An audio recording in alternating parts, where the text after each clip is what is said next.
and sustainable business practices strategies. Over to you, Andrey. Can you hear me now? That's it. Good morning, everyone. Today I'm here to talk sustainable development, specifically for the oil and gas sector. When I do that, in recent times, I have been feeling somewhat uncomfortable discussing those issues, because I guess it's only the lazy who wouldn't discuss that now, and in every household, every iron would tell you the story how green and sustainable it is. So that was a major breakthrough, making it into our lives. In terms of worldwide trends or local trends, generally, the situation with sustainable development, including decarb, is quite ambiguous. If you give it a thought, you give it a good thought, despite the fact that, at least in the FSU and the Russian Federation, that has been long basically the domain of some marginal people, and our gas companies, oil and gas companies, have been quite low-pitched in terms of that topic. They were saying that oil and gas will be there for a long time, and you will need fuel at all times. Despite all that hype around the decarb, lots of good things are being said around that, because the current energy crisis in Europe demonstrates that perhaps oil and gas companies, which used to say that oil and gas are for a long time, proved to be about right. It is time for everything. And I will go back to that issue from the energy transition point of view. In terms of the agenda of sustainable development, there are two concepts. One popular, the other one is not.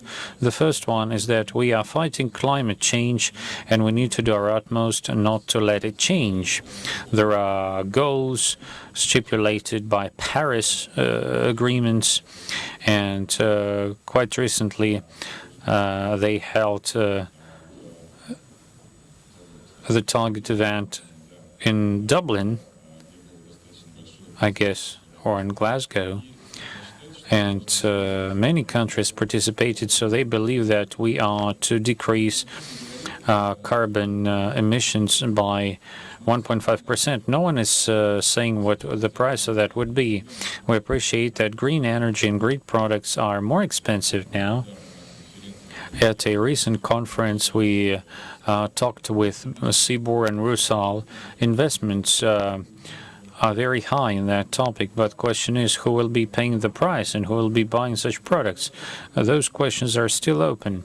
Going back to those concepts, one is fighting climate change, and the other one, which some of the companies stick to, is that climate would change, and that's for sure. So we just need to get ready to live in novel conditions. And those two paradigms are very much different, each responding to some strategic imperatives. To back up the second version, if you just think about it, first of all, our enemy is the CO2. If it is our enemy, looking at the structure of emissions of CO2, the entire agriculture, for instance, cattle breeding, growing beef, produces as much CO2 as all the vehicles, motor vehicles in the world. So even if we switch to electric vehicles throughout the world, we will still eat meat, and we'll be eating more meat every day. So the probability that we will be changing something that much is not very high. So that is just an interesting fact for you to note. 2/3 of the water in the world is used for making foodstuffs and not for making oil and gas derivatives. So when one is talking SD and ET, one needs to adopt a very well-balanced approach to that issue. And as they put it now, within the scope of the new paradigm and our new economy and an important quality of every leader is critical thinking.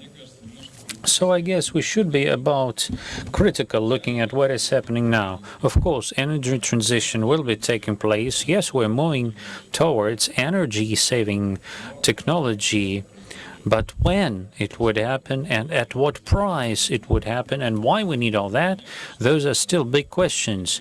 It's clear that energy-saving technology, including as the agenda, will lead to global redistribution of the world markets. The companies which will succeed to make it into that new agenda will be leading going forward. But, well, I'm deviating generally. So having spoken about the two paradigms of the SD, over to specific trends, it's clear that every company focuses on decreasing carbon footprint. CO2 is appointed the enemy, the chief enemy, even though in the ESG abbreviation, there are two more letters about, apart from ecology, there is social and there is governance. So it is not all about CO2. I went around industrial cities, and sulfur and snow is not the problem of CO2. If you swim in the Moscow River, you would go to the dermatologist, medical expert right away, and it's not about CO2, you know. So we should be adopting an integrated approach to that. Now over to the energy transition. It's inevitable. It's clear that carbon-containing feedstocks are being ousted by greener products and greener types of feedstock. Now over to figures. 10% of the balances of the EU are already renewables. It is, according to the plans, in 2020 they had 20%. Some nations have switched to full green, such as Norway and Sweden. All large automakers declare goals to fully electrify the vehicles in a few years. So the trend is undoubtedly there, but regarding energy transition and what is to come, we should mind that green energy now has a lot to do with the level of technology developments and the opportunities of using it. It's very much predicated about the degree of development of digital infrastructure, technology, and the level of engineering competences in education in society at large. Why? We know that solar, for instance, is an unstable source. Solar radiation is not there at nighttime. Wind, also unstable. And one of the reasons of the energy crisis in Germany is that now they have very soft winds in the North Sea. So the lights are going down and say, we have no wind in the North Sea, and that's it. And all those renewables and green energy sources require quite a lot of technology. If you refer to that block over here, it is key, because this notion brings together that system of management of those renewables. The first problem is decentralization. Solar and wind power, tidal power is not a mass scale exercise. It is a distributed system, should be duly managed. Number two, it is difficult to balance such an energy system, power system. One thing is nuclear, when you have a tremendous volume which is distributed afterwards and is easily manageable. In that case, over here you have challenges in terms of power distribution. Why the energy power system of the USSR was well balanced? Because they have had lots of such opportunities. Now the countries are disintegrated and some experience oversupply, others are tight. And the concept of virtual power stations uses AI and predictive analytics to manage and to forecast the peaks and troughs of power supply and power demand, and to do that on a proactive basis, overall managing a lot of distributed sources as one virtual power station. I guess Tesla in South Australia are doing that with respect to 650 megawatt of installed capacity. So quite a lot of power is under that concept, and that is a challenge for the oil and gas sector companies, because principles of management are totally different. That is big data, IoT, communication channels. Thus, transiting over green energy is not just about building wind power or photovoltaics. That is a major technology challenge for a nation or for a company. That is IoT, channels of communication, 5G, AI, and a certain engineering potential that is required to make a power system using RES to be balanced. In this regard, it is important for every nation and for every corporate to come to a modus operandi, which is an optimal mode of behavior in a certain environment. Looking at oil and gas majors, it's clear that tremendous investments are put in wind and solar. Some companies declare that they're not oil and gas anymore. They're an energy company in the wide sense of this word, and are making and selling power or energy. And that is a major shift from the technology point of view and a strategy point of view, and just as major a challenge.